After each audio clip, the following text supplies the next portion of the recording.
বাচ্চারা যখন খেতে বসে তখন তাদের সাথে একটা চামচ থাকে। আমরা মায়েরাও যখন খাওয়াই চামচ দিয়েই খাওয়াই। তো খাওয়ানো ছাড়াও চামচকে আমরা ওদের থেরাপির কাজে লাগাতে পারি।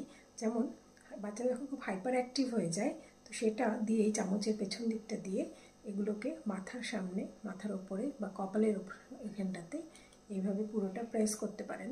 এরকমভাবে ওপর থেকে মানে ডাউনওয়ার্ড স্ট্রোক করে। আবার এই চোখের নিচটাতেও এরকম করে দিতে পারে, তাতে ওদের হাইপার অ্যাক্টিভিটি অনেক কমবে, অনেক শান্ত হবে। কানের পেছন দিকটাতে যদি এরকমভাবে দেন, প্রেস করেন চামচটা দিয়ে, এইভাবে নিয়ে এইভাবে টেনে দেন, আবার এখান থেকে এটাকে এইভাবে টেনে দেন, তাহলে ওদের কথা বলা মানে জটা অনেক শক্ত হয়। রেগুলার বেসিসে যদি করা যায় তাহলে।